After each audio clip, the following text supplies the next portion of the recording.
Good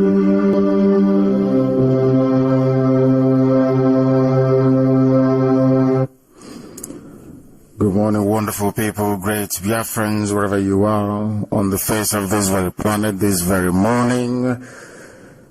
I say welcome to another exciting edition of our question and answer session, where every question you may have, every doubt you may have, beclouding your sense of judgment, any issues, any concerns are dealt with live to the hearing of the entirety of humanity. I welcome each and every one of you.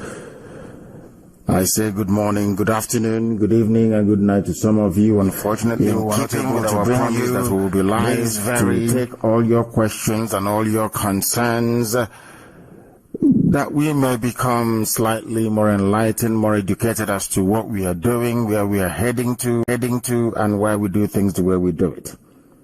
I welcome you, and as I do so, I will most fervently encourage you to welcome other people as well. I welcome you, and as I do so, I will most fervently encourage you to welcome other people as well, because this very broadcast is going out to the whole world in over 160 countries and territories. People are listening via our app, IPOB Community Radio. People are listening via Radio Biafra app. People are listening via our FM in Biafra land, in Abuja, in Kanu, in Lagos, and in other parts of the damnable Zoological Republic as well. We are hoping to bring enlightenment, to bring knowledge, to bring understanding and a sense of reasoning to all that we do, not just to Biafrans all over the world, but also to those who listen to us and to all lovers of freedom. My name is Nnamdi Kanu. I am the leader of the indigenous people of Biafra all over this very planet, the director of Radio Biafra and Biafra Television, and by the very special grace of the Most High Elohim, a servant of the wonderful people of Biafra. We are going to pray, and after that I will give you the number to call. Our number, of course, has changed. We are going to give you a new WhatsApp line to call, please, and also remember we are on Skype as well, and please do take care when you call us. If people are making their comments, if people are talking about something very important, I would encourage each and every one of you to please hold fire and listen to them before you call, please. Once again, I welcome you. Good morning, good afternoon, good evening, and good night to some of you. We are now going to proceed to pray, and then after that, we are going to open our lines. Please remember, we do not need your felicitations. Of course, I encourage that, and I welcome it wholeheartedly. As I'm praying for you, so are some of you also praying for us. But what I would like you to do this morning is, when it is your turn to speak, please go straight to the point. Ask those difficult, very, very difficult and awkward questions. We shall endeavor to answer you as truthfully as we can. And as always, do not forget that we do not hide anything here. We are live and we are direct. And the whole world, of course, is listening to us, including the Efulefus, the saboteurs, the traitors, and the Janjaweed. Everybody is glued to their system this very morning, listening to us. And you must also appreciate the fact that Facebook is doing all they can to suppress what we are doing. They have failed. They will continue to fail, and we shall continue to triumph. Let us pray, please.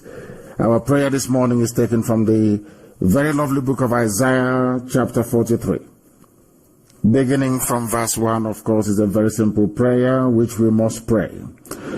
For all that we are today, tomorrow, and forever, we owe to the mercy and to the grace of the Most High,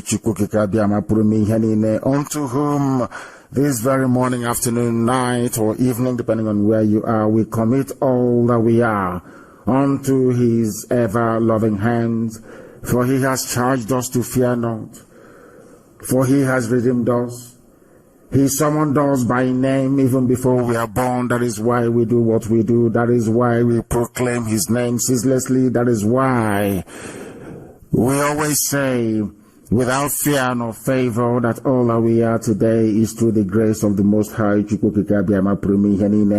No matter what we are passing through, the Heavenly Father, oh God of all that has been created, is with us, and He will remain with us until Biafra comes in our time.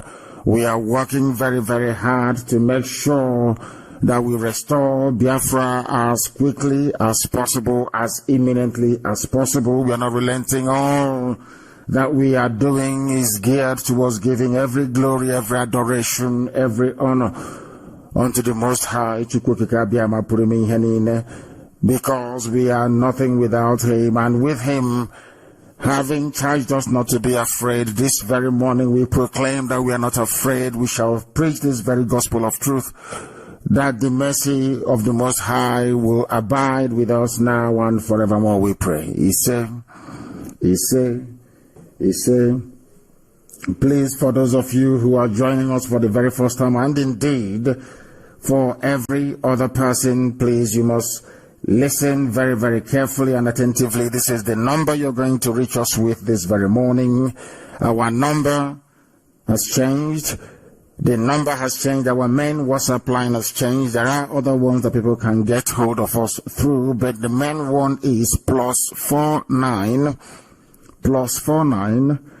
162 78 11 190. I repeat, +49 162 78 11 190.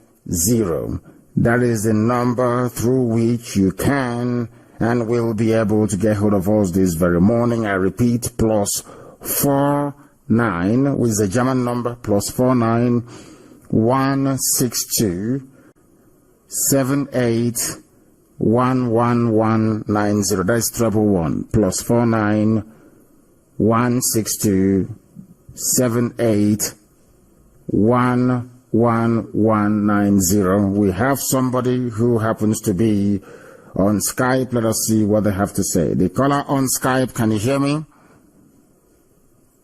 Good morning, sir. Good morning to you. Please give us your name or where you're calling from. My name is Uzoma Chima. I'm calling from Dubai. From Dubai, please go ahead. The whole world is listening. Go ahead. So I'm very happy to speak with you today. I've been calling to hear from you, but it doesn't be possible. But today I got you on call. Thank you, sir. So I want to ask, my question is, what I want to ask is that all these saboteurs that are being hindering our restoration of Biafra, if this Biafra comes and they ask for forgiveness and people say you should forgive them, are we going to forgive them? Because for me, as a Biafran, I'm not ready to forgive anybody. I want to know if you will be able to forgive them if they plead and people say you should forgive them. That will be left up to the people. As for me, I have no forgiveness in my dictionary when it comes to saboteurs. We are not going to forgive them because they know what they are doing. But I am of the opinion that most of them will return back to the Sahel, to the Janjaweed territory, to Arewa land, where they belong, because that is where most of their fathers come from. Most of them will go back to that very place, that I can assure you. But if it is to do with what we are doing, to be part of it, then believe you me, they can never ever be allowed to remain in Biafra land. It is not possible because they are conscious of what they are doing and they are doing it deliberately. And let me also correct one misleading impression. They are not stopping us. They are incapable of stopping us. They do not exist. If you go to Biafra land today, you will see that they are nowhere to be found. You cannot see them on the streets anymore. Ever since we raised our flag, ever since the dragon banner has been raised, you don't see them anymore. They do not come out. They do not hold meetings anymore because they know what is in store for them. Saboteur has no place in our society. They have no place in our land, and we are not going to pity them. We cannot pity them, not now, not tomorrow, because we are going to set an example with them that others may learn. So be rest assured there will be no space for saboteurs in Biafra land. And that is final. Thank you very much for your call. I have another caller on the line. This caller is on our new WhatsApp line. Please give us your name and where you're calling from, if you may. Good morning to you, please. Go ahead. My name is I'm calling from Angola. You're calling from Angola? Yeah. Please go ahead. We're listening. Go ahead. Yeah. Chairman, there are some things I want to put in mind, because there are, you taught us how to reason, you understand? So, the other day, I was doing some research, and there are some certain things I noticed. Because from the main fact, we are told that it's the white people that bring church to us, you understand? But since I was born up to this very moment, there are two things I don't understand up to this very moment. That is, number one, there is a god or all these other gods we have in our local villages and all this deity. I have not seen anyone named after Shuku. I have not seen. We have many she's, but Shuku is the only Kabiama. But the second thing is that I know that Amadi is a first son, and Jordan is the people's first son. So, what is there any gods they call Amadioha? Or are they trying to tell us that Amadioha means the first son that everyone likes? Because Amadioha, I want to know if there is any deity they call Amadioha. Because they used to say that Amadioha always justify is a god of justice. You understand? And Amadi means the first son of everyone. So I want to know, is that means that Amadioha have anything to do with Christ, or is it a deity? No. Thank you very much. You've asked a very searching, a very probing question, which we are going to deal with this morning. Thank you very much for that, my dear brother. You're calling from Angola. Everything to do with every deity in our culture is as a result of fraud. It is fraudulent. Just like the way you have fake pastors today was how you had fake priests. Ojena more in those days, people who are the conduit, the wekalas of those days, people who were a conduit between the realm of the living and the spiritual. They became very corrupt, as you have corruption today in the church and in the mosque as well. People tried to twist the word of God. And remember, in those days, we used to rely on all these people to come and tell us what God is saying, not what the gods are saying, because you don't have multiple gods. No, not at all. As you said rightly, you only have one Chuku, only one supreme God in heaven, and nobody bears his name. No deity can bear his name. It is not possible. All these deities were created just the same way that we have IPOB, and people are trying to create other mushroom movements within IPOB. Of course, we've clamped down on them. Was how it was in those days, very corrupt. You will see a very corrupt priest, highly corrupt. You will see a very beautiful girl, perhaps out of jealousy that his own daughters are very ugly. He will go and proclaim that the gods have said that this woman is possessed by marine spirit. All that garbage. Are you following me at all? Yet he will say, this lady, I just want to give you an example as to the consequences of this corruption of our spirituality. That was how the Usuka system came about. I want people to listen very carefully this morning. Then this baboon will go and say, oh, this very beautiful girl, she's possessed by marine spirit. The God said that, she should be kept apart for him. In the night, this man will go and sleep with that woman, and the woman will give birth. When they ask him, how come this woman that you said the God is now marrying is pregnant? He will say the God pregnanted her in the middle of the night. And because of that, any child that this woman is to bear from now onwards, nobody can marry them, because they belong to the God. That was how the useless, hopeless, idiotic Osuka system came about. All as a result of fraud and corruption. Because there's only one God. We used to go to Arochukwu to worship that very God. Even before they corrupted Arochukwu as well. When the Jukun people came and started buying slaves, our priests became corrupt inside Arochukwu, which was why Elohim destroyed it through the British. So that is the history of our people. Always fraud. The thing is that we have not been vigilant. We have not. It's only now that we are becoming very vigilant, insisting on doing that which is right and holding those who are doing evil things accountable. It's only now that we have done it. And I want for people to understand that. And to understand that very, very clearly. Everything you're seeing, all this useless deity in most villages is as a result of complete and utter fraud. Lies. That is why it's called Arosi. That's what it is. That is the meaning of Arosi. Because from our name, you get everything that you want. Our names are literal, they're not metaphorical. Arosi means what something bad said. That was how the useless Usuka system came about. If you ask them, they will not tell you the truth. They will tell you, oh, the God said this woman is possessed. The God said these people should not be touched. It is the idiot, the stupid so-called Dibia Ojanamo, who goes in the middle of the night to sleep with that very woman. And now, out of frustration and anger and, a feeling of rejection, that woman will begin to behave as if she's mad. Because she cannot understand the rubbish that is going on. They say it's a Obanje, it's a woman and all that rubbish. That was how this nonsense came about. There is only one God, one supreme God in heaven, Chukwukika.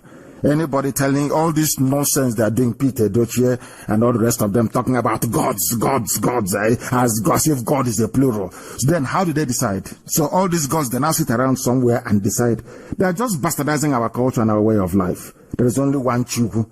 And the reason why those people in those days were afraid to call God was because if you mess up, if you lie, you will die.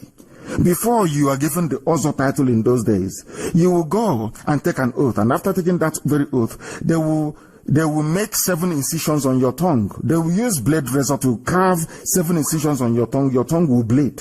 That means that any day you lie, you will die. They started, running to all these their useless gods. As I said, it's just like some pastors you have in Pentecostalism lying in the name of God and in the name of Christ, hoping that somehow they can deceive some people. And that is why these days people don't do anything anymore. Instead of being very proactive, they're telling you that God will do everything for them when they know that heaven only helps those who help themselves. Thank you very much for your question this morning. It's very searching. I don't know if you have gotten the answer that you're looking for or if you have anything else to add. Yeah, there is another thing to add. Another thing is that the other day I was trying to find some answer by what you taught us the other day. You said about which parts of the country, which parts are Igbos, you understand? So I wrote in Google, Igbo land. And in that Igbo land, I now go to Wikipedia. There is a lot of things. The entrance, you understand why they call them Igodo. So I find out that the entrance of the Igbo land is in Idu.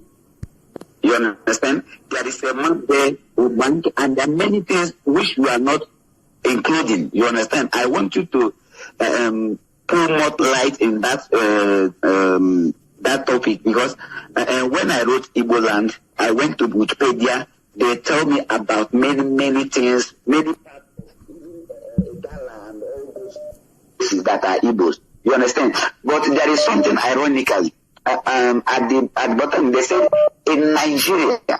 You understand? They wrote what white people wrote about us. They include everything, but they say politically in Nigeria is only 5 states and the part of. You understand? But the fundamental thing is that they include all other roots and branches. You understand? But when they want to write politically in Nigeria, which means I found out that Nigeria wanted to twist us. You understand? So when I wrote that search, Igbo land, and I went to Wikipedia, there is a lot of things I find out there. Yes, I will. Yeah, I understand, my dear brother, and thank you very much for that, and keep listening. The fact of the matter is that I have been doing a lot of research around the Igodomigo as well, and indeed it is the key. It is the entrance, because the Igodomigo quite simply means the key that unlocks the key. That's what it is. And they do as well. Let me tell people something they don't understand about what Britain did to us. Britain perfected the system of divide and rule when they came to our land, because they first amongst others, recognized what we represented. Britain knew the spiritual dimension of our people. Britain was afraid of the spiritual depth of Biafra and what Biafra portends for Africa in terms of human development, advancement, and progress. So they proceeded to stifle it.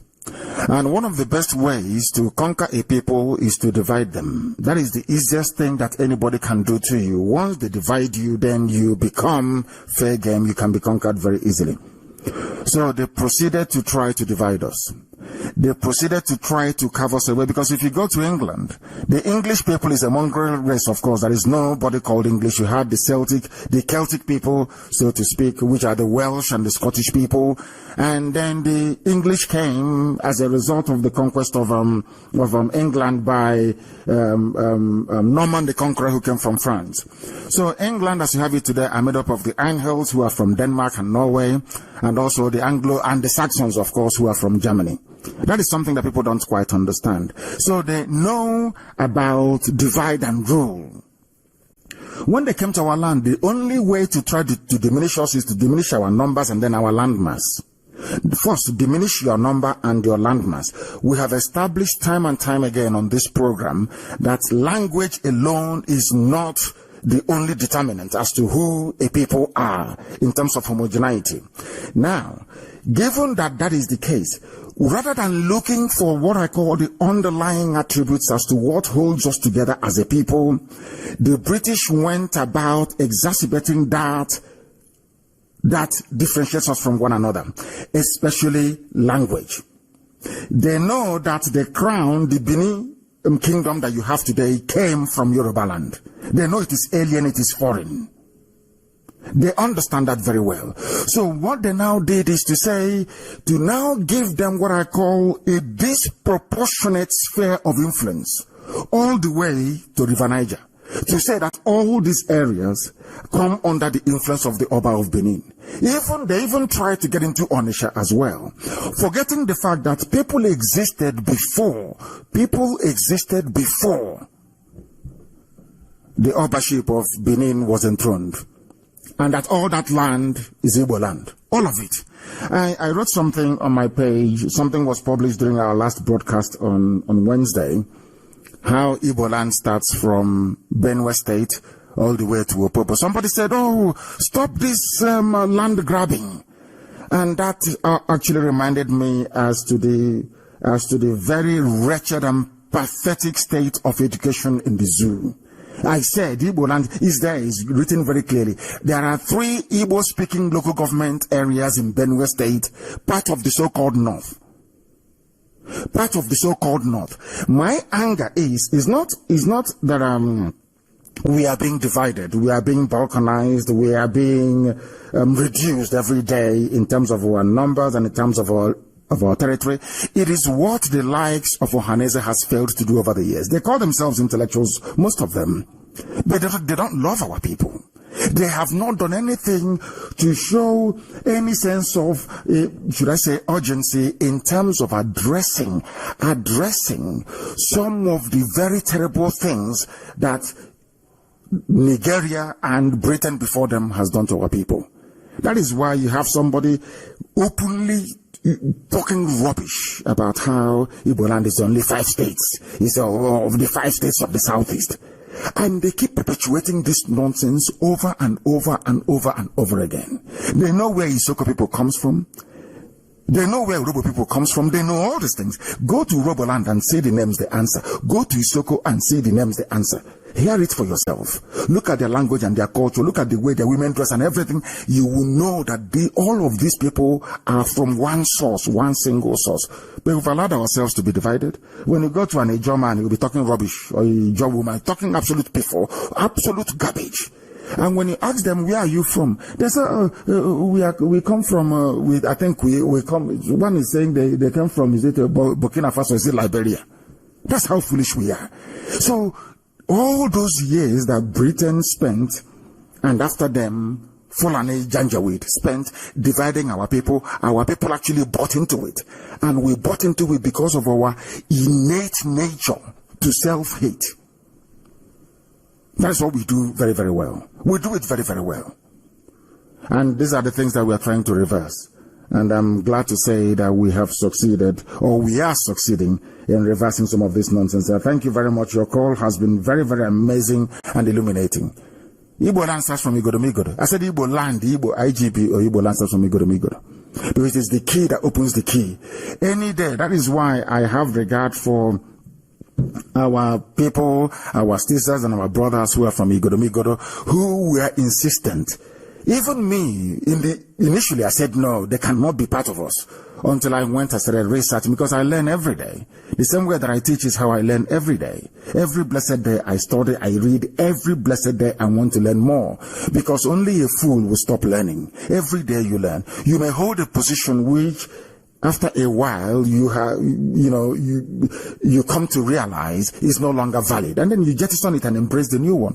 When they kept convincing me and giving me facts and evidence, proof, Asian land, everywhere you have in Edo, that it is actually part and parcel of Igbo land, I had to agree to it, because the evidence are very clear. They are very glaring. Is anybody disputing the fact that or the throne, the Benin throne, came from Yoruba land? Is anybody disputing that? Nobody. Now they came from somewhere into Igodo Migodo, into Idu land. Who were the people in Idu land before they came? Just like somebody telling me Mongo Park founded River Niger, as if we're a bunch of idiots. How about the people that live in Obaru? How about those who live at the banks of the river before even the white man was created?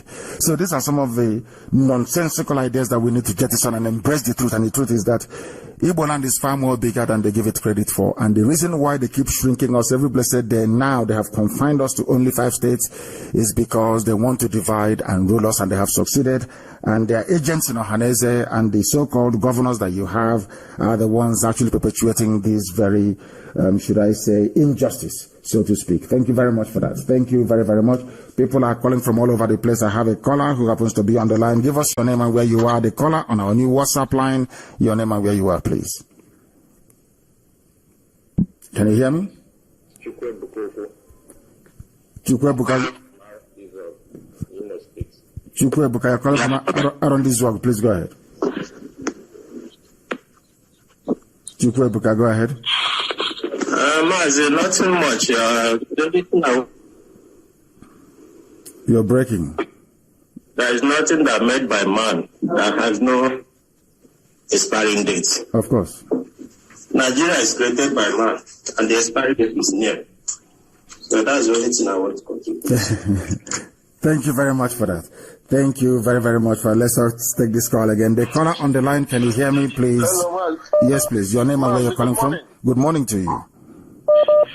My name is Echezana Chukwu Omodo. I'm from Umoji, Demlin North Local Government, Biafra land. I am in India. In India. Thank you very much. Please go ahead. My pleasure to speak with you today. Have been a long time. I'm trying to reach you. Sir, I am very, very happy to. I'm congratulating you in good work you're doing for our people. I thank you personally for myself as an eye-opener to me. I'm very, very happy in India here. We are still trying our best to make sure that our gospel is propagated.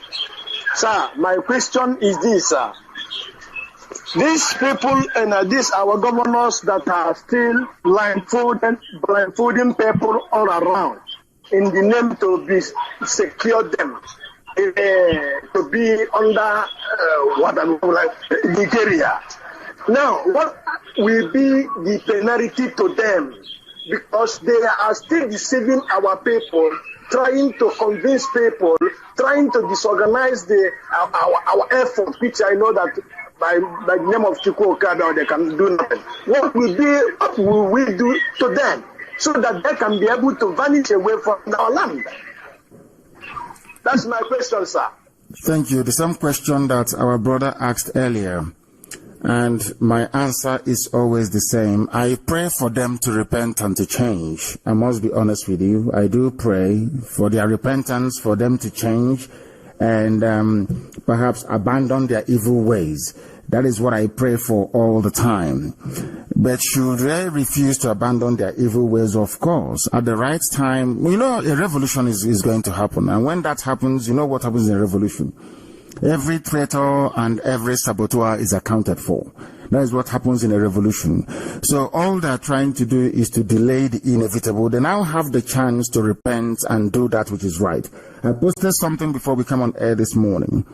In the north, everybody is agreed on one thing, that they need to conquer and Islamize the rest of the south, the middle belt and the south. A Fulani terrorist buys into this idea or has bought into it. A Fulani politician has bought into the idea. All their emirs and traditional rulers, they've all bought into the idea. There are people who are serving in the army and in the police have all bought into the idea. That is why you see them taking pictures with bandits. Even Ohaneze alluded to it a few days ago after many months of us highlighting this very fact. They have now alluded to the fact that, or they have now recognized the fact that Fulani people who are working or who are serving in the army and in the police do not arrest their own people. They take pictures with them with AK-47, with assault rifles. They are not imprisoned. But in Aba, people are being raided. They go into people's homes, they arrest them. And you'll be shocked that some of the people carrying out all these arrests and all these raids are Biafran people. So it seems the Fulanis are organized in terms of wanting to make sure they take over our land, to kill us off, to rape our mothers and abduct our daughters. We should also come together as a people to resist them. And coming together as a people to resist them doesn't just mean only IPOB. It means everybody else. It means Biafran people, even Middle Belt people who are serving in the army. It means the DPP. It means the Chief Justice of Abia State, here, of all the states we have in Biafra land. For them to understand, they should say to themselves, how come you want me to prosecute our people, to jail them, when in your own land you are busy romancing bandits, you are busy giving scholarships to terrorists, you are busy building schools and colleges for them? Isn't that how intellectuals are supposed to reason? So that goes to the point you're trying to raise, my dear brother, and that was the point that was made earlier. Our people need to be reasonable and sensible. The people you're persecuting, the IPOB that you're against, the people that you're inviting Python dance, telling Buratai come and kill, the same Buratai you invited before to come and kill your people is now telling you he's going to declare state of emergency, and now you're saying no to it. But you are the cause of it. Had Ohaneze and governors not gone to Buratai in 2017 to say, bring your Python dance, come and kill our people, Buratai will not have the temerity or the guts to rise up to say, I will declare state of emergency. Can he say such rubbish about Yoruba land, Ududuwa land? No, of course he cannot say it, because Ududuwa elders cannot be as foolish as Ohaneze was to go and invite a foreigner to come and kill their people. They don't understand the consequences of what they are doing. All these things they are doing, it has consequences. That is something we want these people to understand. That is something we want them to appreciate. And the sooner they understand it, the better for everybody. Thank you very much, my dear brother, for calling. Thank you very, very much. We have somebody else on the line. Let us see where that very person is calling us from. The caller on the line, can you hear me? Please, your name and where you are. Give us your name and where you are. You are live on the air. Can you hear me? No. They cannot hear me. They cannot hear me. I don't know what is going on. They are not able to hear me. Let us take this call. The caller on the line on WhatsApp. Can you hear me? It's reconnecting. I don't know why. The caller on WhatsApp. Can you hear me? No. They cannot hear me, which is quite bizarre because normally these things, they flow very smoothly, but I don't know why they are not able to hear me. So hopefully they should be able to reconnect us. We have people who are on the line. This person happens to be on Skype. The caller on Skype, can you hear me? Yes, Ahmadika, I can hear you. Thank you very much. Please, your name and where you're calling from, if you may. My name is Ken. I'm calling from Katy, Texas. What is your proper name, please? I don't understand what Ken means. What is your proper name, please? Uchenna Elemnaya. Is Uchenna not better than Ken, in your opinion? It's better, sir. Of course. Uchenna means the will of God in heaven. And that is, can you tell me the meaning of Ken? Do you know the meaning of Ken? No, sir. Okay, but that is your name. You don't know the meaning of it. Anyway, Ken means a Nordic prince. That is the meaning of it. It's Kenneth. It means a Nordic prince.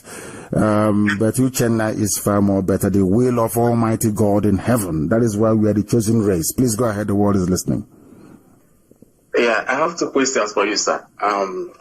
The first one is, in the case of what is going on, if you happen to generate to full-time hostilities, just like they did during the Arab Spring, the Arab nations, some of them had to throw a blanket on the internet so that the information of what was happening couldn't get out to the outside world. Now, what if Nigerian government decided to do that on the entire Biafra land? I mean, throw a blanket over the internet. Which other means are we going to use to get information out to the world of what is happening? That in the case that this degenerates into a full-time conflict. That's my number one question. Then the second question I have is, whenever I talk to my friends about Biafra, they always reference South Sudan, in the way they went into conflict after they got independence. But they never mentioned that South Sudan happened to be a growing economy, the fastest growing economy in Africa. Now my question is, in the event that Biafra comes, what measures do we have to ensure that, factions do not rise up to start fighting for the resources of Biafra that will now lead to conflict, just like South Sudan? Basically to prevent South Sudan's situation when Biafra comes. Those are my two questions, sir. Thank you very much. On the first question, the way we're going to get our information out to the world is that we have Radio Biafra, we have Biafra Television. Are you aware of that? It doesn't rely on the internet to do anything. If they shut down the internet, we have that. I'm not going to tell you how we do it, but we have means and ways to get our news to the whole world. And we'll keep broadcasting as well, and Biafrans everywhere will be able to hear us. It doesn't depend on anything to do with the zoo. It is via satellite. Only if they're going to go and shoot down or take down every orbiting satellite within Africa. If they cannot do that, which they cannot do, then our information is going to come out. That is number one. And then number two, people talk about this, it's very lazy, useless people who do not understand history. These are poor students of history. Where are you, if I may ask? You are in America, is that correct? I'm in America, yes, sir. Which is the greatest country in the world right now? America, of course. Did America fight a war or not within themselves or not? They did. They fought a civil war. They even fought the British. They fought, After fighting the British, they even fought themselves.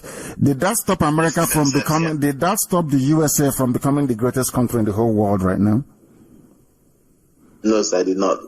Is what is happening in Sudan, according to what you said earlier, which is of course is correct. Can you tell me who has the fastest growing economy in Africa? South Sudan. Is there any family you can go to in the world right now where there is nobody quarreling another person? No. Even in your family, are you telling me that everything is very peaceful? Even husband and wife, they quarrel, don't they? They do. The people killing people in the bandits, the terrorists killing fellow Fulani people in Katsina, where are they from? They are from Katsina. That is my case. Thank you very much, my dear brother. You've asked a very intelligent question, and I believe we have answered it very, very intelligently as well. Thank you very much, and try and become part of the IPOB family, and God bless you too. May Chukwu bless you immensely. I have a caller on the line. I don't know if this caller is capable of hearing me on Skype. Can you hear me? The caller on the phone, can you hear me? I can hear you. Please, good morning to you. Your name and where you're calling from? My name is Mazi Christian Ikechukwu. I'm from Enugu State. And where are you calling from? But I'm calling precisely in South Africa. From South Africa. From South Africa. Please go ahead. We are listening. Please go ahead. First of all, I want to greet all my brothers and sisters, IPOB family. Also with you, Mazi. You have tried a lot to us. I started following you as of 2012 to that. So I believe that I have captured one or two things ever since this war. Thank you. But all I have to say right now is that when you come to all this in life, imagine even Jesus Christ have a Judas. So out of 12, there is a Judas. Then we calculate how many people living in this planet. So you bring out each 12 one. Each 12 you bring one saboteur. So you find out that we have millions of them. So our people have to understand that we have a lot of saboteurs. So but we don't allow the saboteurs to discourage you, unless you don't know what you want. Like somebody like me, I always go to what I want, and I believe that I know what I want, honestly. So I really appreciate, at least for the first time, to get you. Last time you picked up my call, maybe network will eventually cut it off, but as well, I really appreciate your good work, and I believe that Chukwu Okobioma will continue to bless you and bless every IPOB family. Yes, sir. In the name of Yehoshua. Ise, thank you very much for your beautiful, beautiful prayers. Thank you very much for that. I have another caller on Skype. Can you hear me? Your name and where you are, please. Good morning, Adika. Good morning to you. I have two questions and one encouragement. Go ahead. My name is Mecha Slaughter from UK. Number one question is, this our brother Yoruba, or brothers Yoruba that are evangelizing, saw their list of the people that they said belongs to them. The Ishekiri is one of them, and Ishekiri, I believe, is our own. Yes. So how come they are claiming them? They are not. They are entitled to lay claim anywhere, but do not forget that eventually, or in the end, the Ishekiri people will go to the ballot, they will go to the polls, and they will decide where they wish to belong to. Don't forget that. Anybody can make any claim of anything, but during the debate, during the campaign, for the place beside that will determine where Ishekiri will belong to, then all the evidence we have at our disposal will be ventilated for the world to see and to hear. And then Ishekiri people will decide where they want to go to. It's as simple as that. That is why democracy is very beautiful. Allow the people to decide. We are not going to join issues with anybody, but eventually Ishekiri people will decide where they wish to belong to. Igodo will decide where they wish to belong to. Nobody's going to force anybody to do anything, because we are going to practice pure, unadulterated democracy. The will of the people will be paramount at all times. Next question, please. Thank you for that. Yeah, the next question is that now, every time you are broadcasting, you tell us that you tell the British. I want to know, is it writing, or have you gone to them, or is it the broadcast that you believe that they are listening to?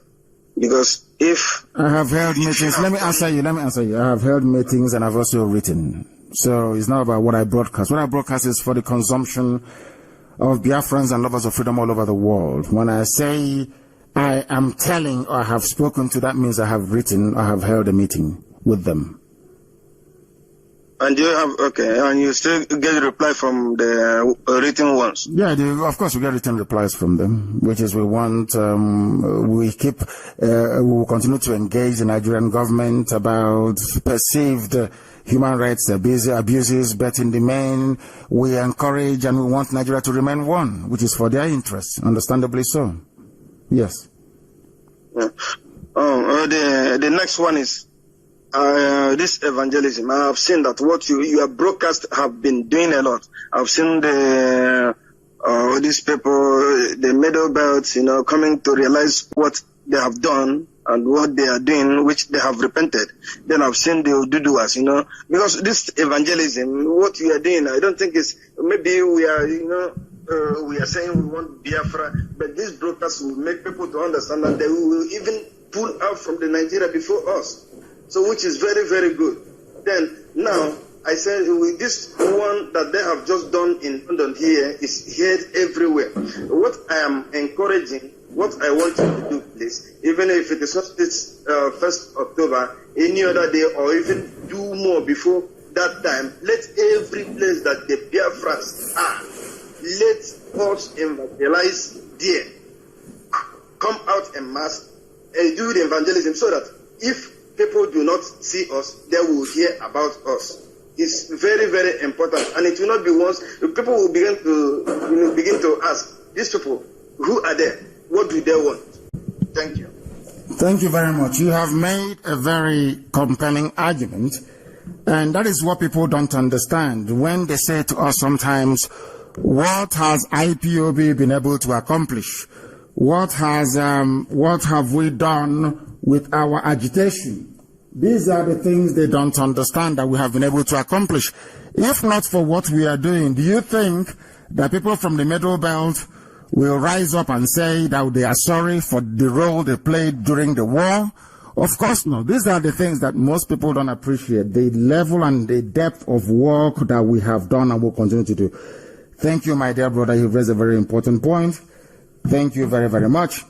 And we shall see what we're going to do in order to encourage what the Oduduwa people are doing. Thank you very, very much for that. I have a caller on the line. I wonder if this very caller can hear me.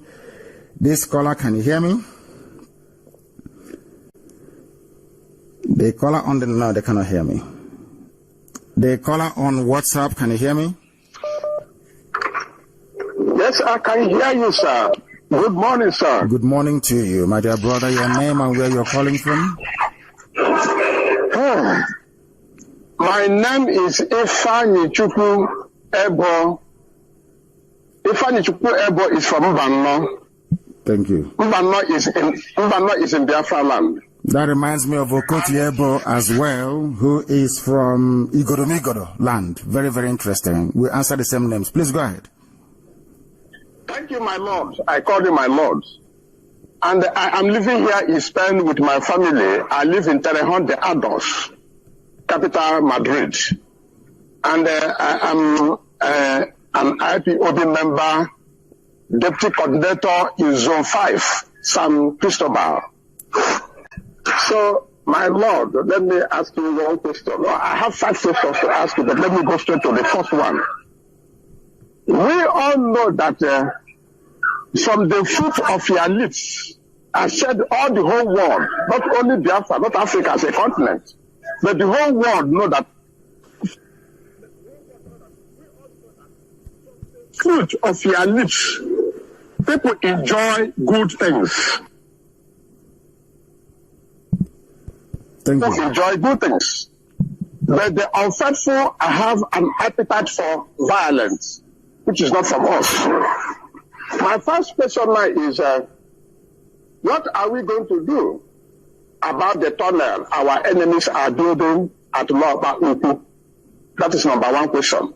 Should I go to the number 2, or you ask this one first? Or let me answer this first. We have responded to Miet Yala, and we have told them, made it very clear to them in no uncertain terms, that we would not allow any illegal presence of Fulani terrorists in our land. That includes Lop Anta or Lop Ugu. Very, very clear. We are making it abundantly. Let me tell you also something that people don't know. Do you know they sent Nigerian zoo soldiers to Lop Ugu to go and protect the land they have forcibly taken from the villagers? Some of you have seen our mothers protesting in and around that very area. Everybody has seen it. But as I said, is when you have a compromised leadership on the ground, as you have with your governors and also your Hanese, this is the type of nonsense you get. They sent Fulani soldiers to come and guard Fulani land grabbers in Imo State and in Abia State. Very, very sad indeed. Of course, we are not going to put up with that rubbish.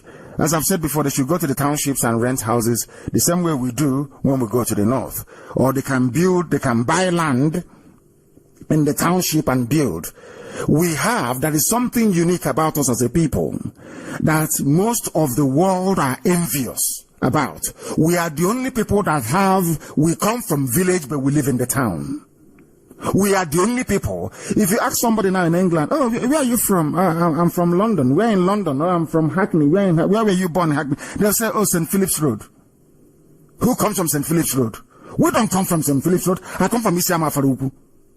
These are the things that our people don't even know what we have. We have township where we can live and work and do all of that. Then we have our village where we come from. During Christmas, during celebration, during New Year Festival, we go back to our villages where we come from. That's where our umbilical cord is buried. Now, let's say you live in a street in a town somewhere, and you live on the 17th floor of a condominium, of a block of flats. Backyard is concrete.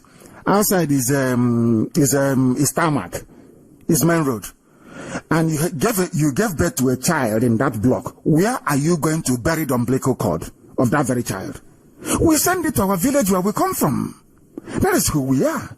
And most of our people don't understand this. If you allow Fulani Janjaweed to come and take over our forest, if you allow them to come and desecrate our land, what you're trying to say in essence is that this very land that we hold very dear, this very land that our ancestors, through the grace of the Almighty God in heaven, gave us directive, gave us divine revelation as to how we're going to live with our land, that all that history for thousands of years we're going to destroy it overnight. People come from Lobuku, from Lobanga. Their umbilical cord will need to be buried there. That is our culture, is who we are. And then when you go there, there's Janjaweed living there. What sort of nonsense is that? We can't have that rubbish, please. We're not going to have it. Please go ahead. Please go ahead with the second question. Go ahead. Thank you, my lord. My second question is about the zoo passport that is in our position. Because one of the literatures that I read told me that it is the cracking of the wall, W-A-L-L, not wall, it is the cracking of the wall that allowed lizards and all sort of rodents to make nests in such cracked walls. So why I'm saying this is because we are in position of this zoo passport. How do we do? Can you use that your power which God has blessed you with and discuss with the authorities in diaspora so that they can give us a temporary document and for us to release this zoo passport and get it done? In case of any infringement, if we want to use document to solve our problem, that temporary can be able to help us before the real passport from the Biafra will come. That's my second question. God bless you. And bless you too. Thank you very much. Thank you for that. If you find, in some countries, you may find the use of an identity card. The passport of the zoo you're holding doesn't mean anything. It's an identity card. That is what it means. Just an ID card. It doesn't mean anything. When Nnamdi Azikiwe was fighting the British, he had British travel documents. That didn't stop him from fighting British to liberate, of course, the people he thought were his people, but today history has taught us something completely different. Kwame Nkrumah had British travel documents. Patrice Lumumba had the travel documents of Belgium. It didn't stop him from doing what he's doing. Nelson Mandela, of course, had the travel documents of South Africa. Funny enough, that didn't stop him from doing what he's doing, because Nelson Mandela traveled and met our father, who is Nanyam Basulika Amechi. Basulika Amechi housed him, even in our land. So I don't want to, place so much emphasis on this passport thing. You can decide to become stateless. You can decide to become stateless. You can destroy your zoo passport to become stateless. And then the UN where you are will guide you as to what to do. But if you need it to move about to travel, it's just a travel document. It doesn't mean anything. It doesn't mean nothing. It doesn't confer any special citizenship on you. It's just a mere travel document of convenience that you're using to move about and to stay where you are. Thank you very, very much, my dear brother. I have a caller who happens to be on Skype. Give us your name and where you're calling from, please, if you may. No, please. I have a caller on the line. Can you hear me? This caller is on Skype. Can you hear me? Good morning, Mazi. Good morning to you. My name is Inna Ken Chuku. I'm calling from Germany. Thank you very much. Go ahead. So, Mazi, I have just one question. I don't want to waste a lot of time. Go ahead. So, my question is, I just want to know for us that are in diaspora, because you have a lot of soldiers that are in diaspora that are just waiting for anything that will happen in the Zoological Republic or Nigeria. So what I'm trying to ask is there anything that have been putting together for us in diaspora on how we can coordinate ourselves if something happens in Nigeria, if it happens today that in Biafra land war breaks out? Because there are a lot of us who are ready already, if anything happens in Biafra land, that we are going back home to fight that very war. Because sometimes when I talk to people in Biafra land, like my brothers or relatives, they always say something. They always say this word that we are in Europe, we just run our mouth. Why don't we come to Nigeria where the thing is happening?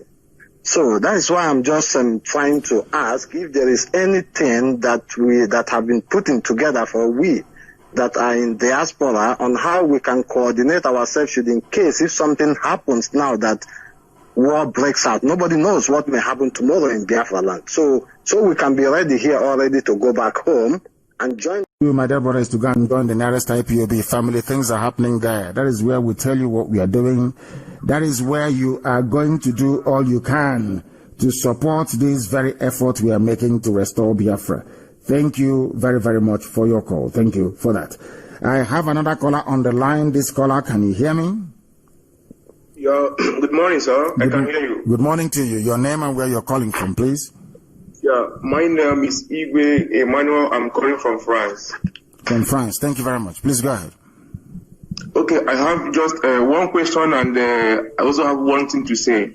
My question is, since we know that the Fulanis are coming in our land, with the help of maybe the governors and the politicians, why can't we start taking them, using one of them as an scapegoat, so that the rest of them we learn from one person? So why can't we take one of them off? Why? Because I know once you give the order, maybe anyhow you want to give the order. Once you give the order, we will do something to take one of them out. So why can't you give the order so we will take one out so that the rest we learn? I prefer to do what Yeshua did, which is to keep praying for them to repent. That's what we do. But we have raised our banner. I want you to go and study what it means. In the medieval times, what it means to raise the dragon banner. Go and study it very well. And then you will understand what shall become of all these people.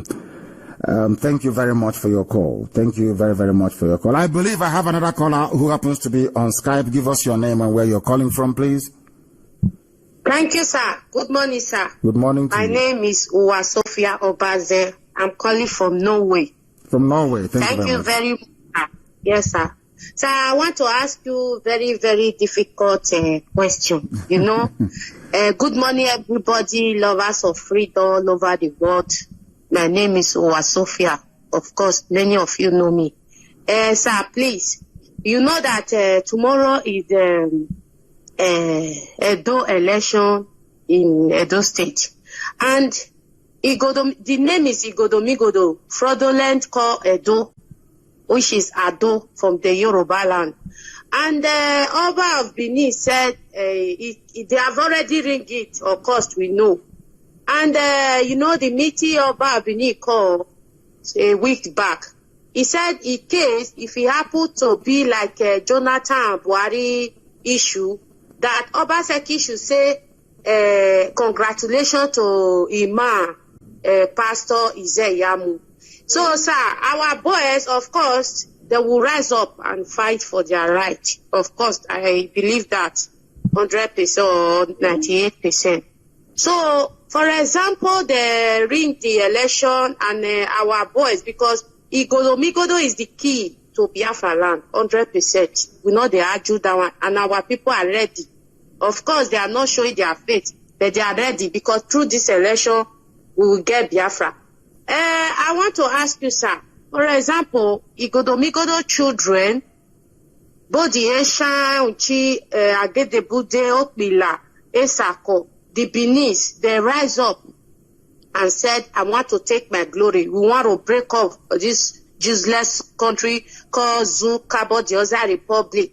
Sir, will you help them? Will you back them up?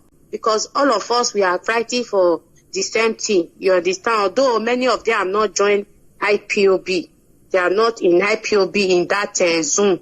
So, will you back them up or will you join them? Because the key is Igodomigodo. Sir, sorry to say this. The problem we have in Igodomigodo is not Fulani, it's the Yorubas, the Oduduwa people, because they conquer us.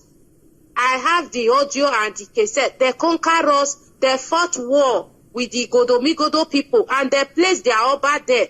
So they want to conquer us the second time. We will not let them do it. So our people are very well know that they conquer us. They conquer the Igodomigodo people. So right now, we want to take our glory back, sir. If they start and be fighting the Yoruba Janjaweed, the Ilebino Janjaweed, will you support them? That is my question. Thank you, sir. Thank you very much. If I can support the Middle Belt to be free, if I can support Ududuwa to be free, why won't I support my own flesh and my own blood?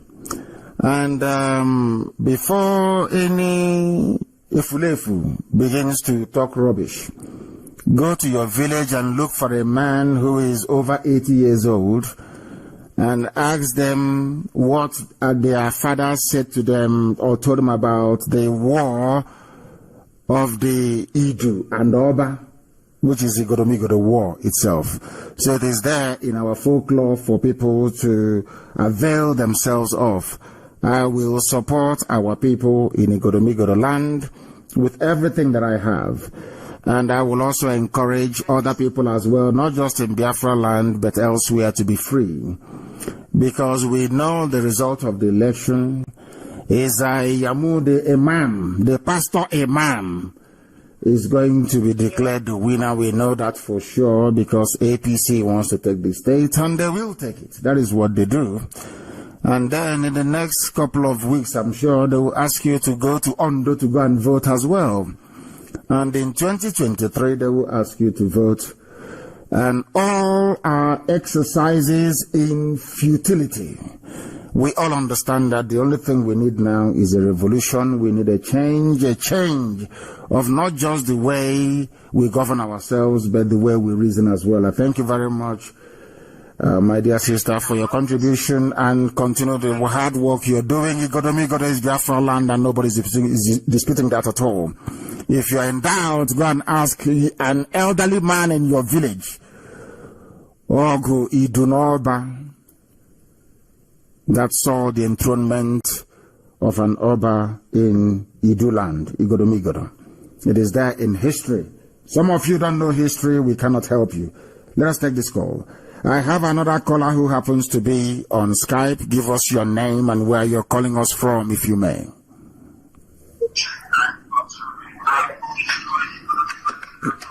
It is taking time. The caller on the line, can you hear me on Skype? The caller on Skype, can you hear me?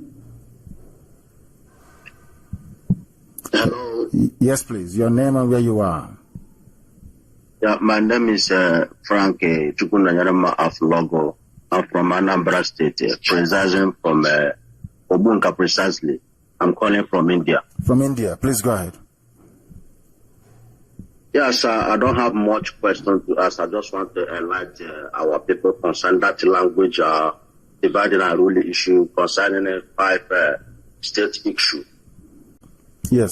So, what I just want to say about the issue is that language is not defined where a person comes from. I've been in Libya before, and there is people there called Saba. There are people there called Triplo, which is Traplos. If you give in Libya, they will call it Traplos, which everybody has Triple.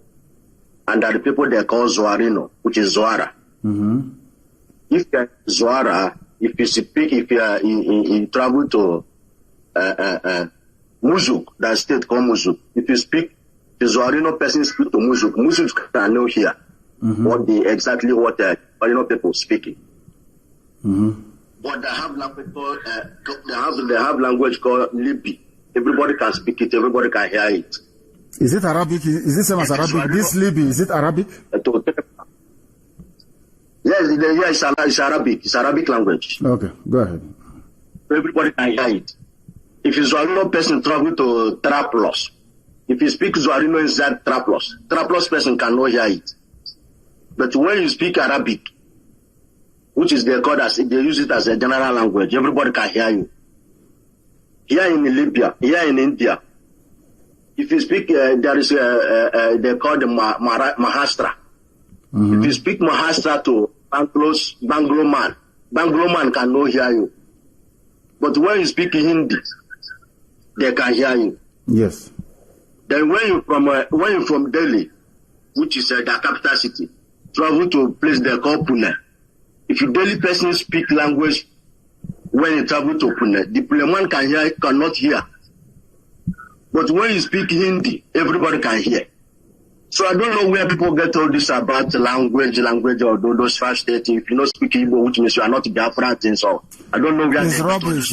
It's pure bunkum. It's people who are not educated, my dear brother. These are people who are not. As I said before, if your orientation is from the zoo, especially from the zoo education system, you are in very serious trouble. You are running on a deficit. You don't know anything. If you ask somebody now, thank you very much for that clarification regarding Libya. If you ask somebody now about Egypt, they will tell you that Egypt is an Arab country, but originally it wasn't Arab people who were there. The Muslims conquered Egypt. I think it was about 639, 646 AD. So the people you see in Egypt today are not actually original Egyptians. But if you go there in Egypt, you will see them. They are the dark-skinned people, the Phoenicians of old. You will see them there. Our people, we know we don't, in Africa, we don't know anything. We don't study. We don't love history. We don't like reasoning. We don't like enlightenment. I've asked black people before, why do you think that Europe is preeminent? When I say Europe, because you know, Europe gave birth to Canada, Europe gave birth to USA, Europe gave birth to Australia, to New Zealand. All the advanced countries of the world are from Europe. And I keep asking black people, do you know why Europe is preeminent in the advancement of humanity on this very earth? Do you know why they're always at the front? A black person doesn't understand it. The reason is because there was this thing we are doing now on Radio Biafra was done in Florence, in Italy, during the medieval times, as Europe was coming out of the Dark Ages. They held a conference. At that very conference, I think it was organized by the Medici family. I'm not too sure. I need to go back and check it very well. In Florence, in Italy, they decided to subject everything that they do to the court of reason. In other words, if you want to do something and it's not reasonable to do it, you don't do it at all. No longer superstition. These are the people that wrote the Bible. But they said that Bible is making us too superstitious and too foolish. Let us come away from this superstition and come to reason. As soon as Europe embraced reason, they became number one in the whole world till this very day. Now you understand how they roll. Our people need to go back to school to study very well. Black people are not we are not educated, honestly speaking. We think that education is certificate and degrees. No, it doesn't mean that.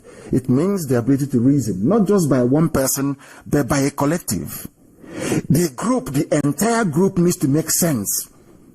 The entire people together. That is why in Black Africa you have individual brilliance. You can have the Okonjo-Iwealas of this world. Individually they are very, very brilliant, very, very smart, very intelligent. But collectively as a group, bring them together as a group of intelligent men and women, you see them floundering all over the place. because they are not enlightened. It's called enlightenment. The ability to submit yourself to superior reasoning. When somebody convinces you with a superior argument, you accept it. Not going back and say what happened in 1972. And you've been convinced or put straight. You go back, what happened in 1967? No, we should stop reasoning that way. I have a caller on the line. This caller is on our new WhatsApp line. Give us your name and where you are, please. Your name and where you are.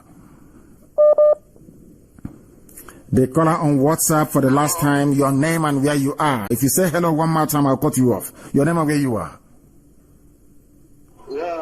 Yeah, my name is Anelechi Simenu Kenya. I am calling from South Korea. From South Korea. Go Hello? ahead. Yes, I'm listening. Go ahead, please. We are listening. Go ahead. From South Korea. I am from Abia State, Umahia, basically Oboyo Bibere. My leader, I have something to say. Go ahead. I don't have too much of time.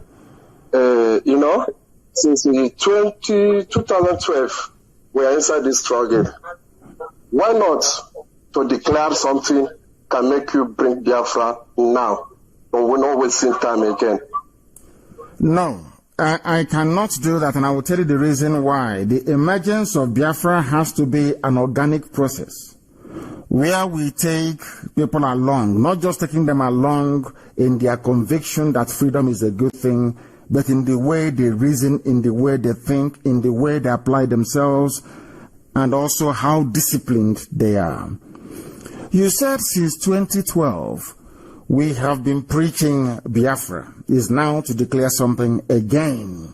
That is the problem we have as black people. In 2012, we were preaching on this very platform, and very late that very year, IPOB was formed. 2013-14, I taught the world.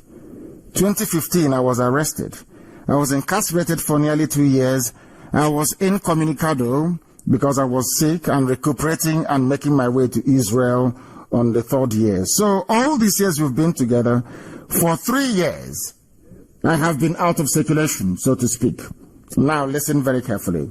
You are trying to educate. Listen, getting Biafra is the easy part. Sustaining the model that we have in mind is going to be very difficult. In order for us to make it easy for us and for everybody else, we need to enlighten, we need to educate. Look at all your governors. Look at Ohaneze, for instance. Look at those that reside in Lagos and in Abuja. Look at all the battles we are having to face with the Fulefus and the saboteurs everywhere. Do you think that all this resistance should not be overcome first before we make any declaration? Or do you want us to make a declaration now, and the Fulani colonial masters that you have now, those who are colonizing the Ohanezes of this world and your governors, those who are appointing governors for you, they will make our life hell in our land using these people as proxy. Don't you know that? Sometimes our people, you need to trust us, we know what we are doing. Our march towards freedom is unstoppable. But each step of the way, every step we take, every move we make is for a reason, is for a purpose. And eventually and ultimately Biafra will come. I share your impatience. I want it to be today, tomorrow. But the Sabos cannot be there as we are marching into the land of freedom. It is not possible.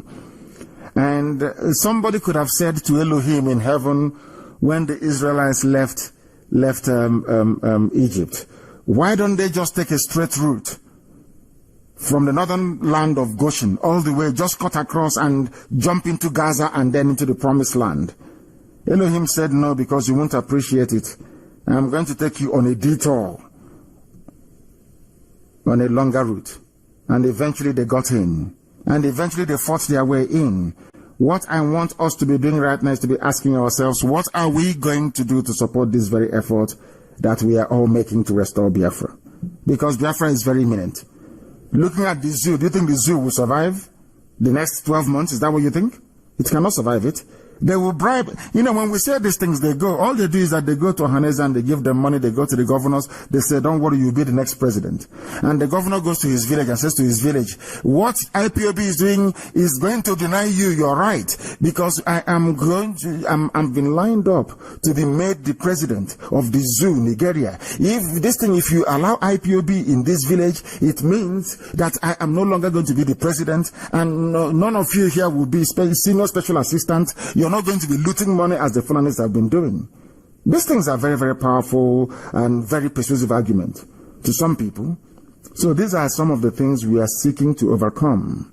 We went to war in 67. There was no global media outreach. This time, the narrative is different. We went to war then with nobody being able to tell our story. Now it is different. We went to war being demonized by Britain and by Fulani Janjaweed and by Yorubas and Middle Belt. Of course, that is the truth. They demonized us. Nobody can rise up to speak on our behalf. But today, is that the case? Today, Middle Belt has apologized. Today, Ududuwa is asking for their own freedom. Today, everybody have realized that Igbo man is not their problem. Today, we even know that Igodomigodo is Igbo land. So it is now becoming very clear to all of us. And had I declared Biafra in the year 2017, would all these things have emerged? It wouldn't have. So sometimes we know what we are doing. But let us not forget we are under the supreme guidance of heaven itself. Thank you very much for that. Thank you very much, my dear brother. Go ahead then. I was born in Maiduguri. Yes. Borno State. Yes. I know how these Fulani people are. I know how they are behaving. Because I born in their hands. Before I left them. Yes. Go ahead. Have we lost? Oh my goodness, we have lost our dear brother. Unbelievable. Yes, my dear brother, can you hear me? I can hear you. Yeah, go ahead, please. I thought I lost you. Go ahead. I can hear you. No, I can hear you. Like I said before, I born in Maiduguri, Yadimbuni. I behave because of to deal. I know how to collect things with their hand. Because of to collecting Biafra like this system we are going, I don't think these Fulani people can give us that Biafra is. Fulani is not going to give us. Listen to me. Listen very carefully. Fulani cannot. It is not in their gift. It's not in their power to give us Biafra. But we must, in all that we do, in everything that we do, there are what I call very, very basic, internationally acceptable standard we must adhere to. That is something we keep forgetting. There are some basic standards we must adhere to. I don't want us to make the mistakes of the past. Ojukwu went to Aburi, discussed or negotiated restructuring and came back. The zoo government led by Gowon reneged on it. The subsequent actions of our leader gave room for the world to demonize Biafra, to say we seceded. Do you understand? We know what we are doing. We are not relying. Fulani Nachinama, who are they? Who is Fulani? The enemy is, I wouldn't call them enemy. The person controlling you through Fulani is Britain. You think it's Fulani that is controlling you? It's Britain that is controlling you. And all the forces of neocolonialism. That is the mistake I don't want us to make, please. Who is Fulani? Don't give them credit they don't deserve. Fulani who are not polished, enlightened, educated enough to do anything. All they do is to move cattle from place to place. How can they be holding us? Fulani is not holding us anything. It's Britain that is using Fulani as a smoke screen, as camouflage, to be holding us. Just like the man behind the Buhari mask in Asorok. Thank you very much for that, my dear brother. Thank you very, very much. I have another caller on the line. Another caller on the line on WhatsApp. Give us your name and where you are, please. Their line is fluctuating. It is fluctuating. I will give them a few more seconds. If it doesn't come on, then I will proceed to the very next person, which I have just done. The caller on the line, can you hear me, please? The caller on WhatsApp, can you hear me? Oh, Hamadike one of Biafra. Good morning, my lord. Thank you very much. Good morning, sir. Yes, your name and where you're calling from? My name is Mazi Nnamdi. I'm a native of Efium, Efium in Ebonyi State. Thank you very much. Please go ahead. my own director, I'm very happy to hear your voice for the very first time since this struggle began. That's talking to you on phone. I'm happy. I'm blessed. I'm blessed today. I'm very blessed. You're welcome. I have a very critical and disturbing question. Go ahead. It's not about our struggle, but of what our people is going through in Biafra land. Yes. Does this system, more especially in Anambra State, that's where the thing is mainly domiciled. Yes. I don't think it's so in other states. There's this group of people that are called touts. They give themselves different names, but all of them are Aburo touts. Yes. Are you getting me? These people don't have any significant job that you say that this is what these people are doing, or they are government internal generated revenue agency or something of that nature. They will group themselves and station themselves in different locations, and they are there to intimidate and harass and extort money from our people. They're suffering in this country now. And there are some people that has a very good lucrative business that are out of business today because of what is happening in this country. There are some people that are employed, that are civil servants, that are out of their work today because of what is happening. There are some people that are workers in construction companies. There's no construction work going on in this country now. They are out. So most of them borrowed keke or on hired purchase, or they were able to gather small money that they made from their work or from their business. They purchased keke to be sustaining their family. Then somebody that has nothing, that is not doing anything, a young, full-blooded young man that is full of life, will be on the road, station themselves in different locations, in strategic locations, that they know that these keke riders, bus drivers cannot escape. Those people will station themselves there, extort huge amount. By the time you do your business, sometimes you will work for them. You go home empty-handed. And if you insist that you will not give them money, if you dare ask them, what am I giving you this money for? Including people, if you buy something from the market, you carry the thing on your head, you pay. You carry it on wheelbarrow pushers, you pay. So, Hamadik, I want to ask, is there anything you can do for us to dampen, because we can't be suffering from the zoo police and army and all that the federal government imposed on us. Then our own people will also be a torment on our flesh to impoverish us the more. Most of these keke drivers and bus drivers and all of them, many people are even afraid to go out to do a legit business to sustain their family because they are afraid that these people can even kill you if you refuse to give them the money. They will beat you to stupor. So, Hamadika, my question is there anything that can be done, at least to give these people relief? To give these people a relief, these guys need to look for something to do. If it's that keke, they should go and get their own and ride. That thing they are doing is not a job. They are destroying the life of our people.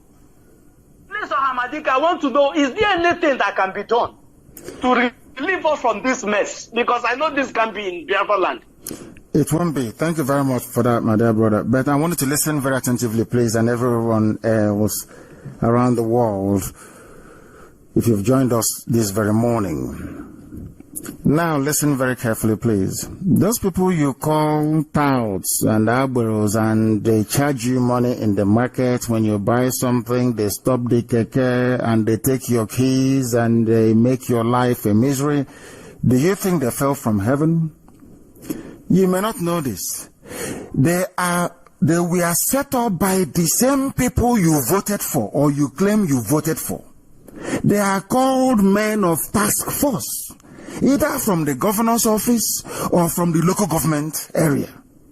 That is why they can do anything they like and they get away with it. It is the culture of politics in the zoo. Some of you have forgotten that the dumbing down of educational standards in the zoo, the shutting down of industries in Biafra land, the deliberate policy of mass immigration from Biafra land in search of greener pastures have reduced us to a bunch of wild animals. That is something you don't seem to understand. The people who are on the streets extorting money from people don't want to do it. But the governor empowered them as task force. No government chairman empowered them as task force to go and get money for them. The same thing that happens with police checkpoints. There is no difference. If those in uniform can do it and get away with it, why can't ordinary unemployed people? Look at all the industries we had under Dr. Michael Okpara shut down. Look at all the industries that Sam Mbakwe built, shut down, destroyed, decimated. Even stockfish that we used to bring into Aba and textile, Obasanjo himself destroyed it with a stroke of the pen. There was a time that we used to import goods and services from Iguacha Seaport, closed down, shut down. People have no jobs to do. So you only have two choices. Do you have them on the roads extorting money? Or you have them carry guns and become armed robbers in the night? Which one do you prefer? None of them is good. That is why we are fighting to restore Biafra. And that is why I know if we had all the money in the world, we would have engaged them meaningfully. They don't like what they are doing. They don't like it at all.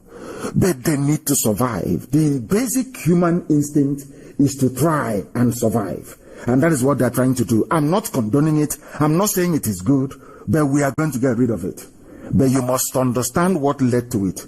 When Obiano instituted his task force, that is what they are going to do to extort money from people. The various local government chairmen established their own task forces, and that is exactly what they are going to do, extort money from hapless commuters. We need to stop that from happening, and we need to provide alternative. That alternative is going to be provided inside Biafra, not outside it, because anything you do, they will go to Abuja and they will kill it off. Thank you very much, my dear brother, for that very searching question. I have another caller on the line. This caller, can you hear me? You are on WhatsApp. Can you hear me? The caller on WhatsApp, can you hear me? Good morning from here, Mozambique. From Mozambique province. Mazi, I have two questions to ask this morning. Go ahead. I want to please you to so that you can understand me well, because our leader, there is something that we always borrowing from outside the world. You understand? We are the people that like to copy something and something that happen in other countries. Mazi Nnamdi Kanu, please, I want to ask this question. Number one is my leader, our women in Biafra land. We have culture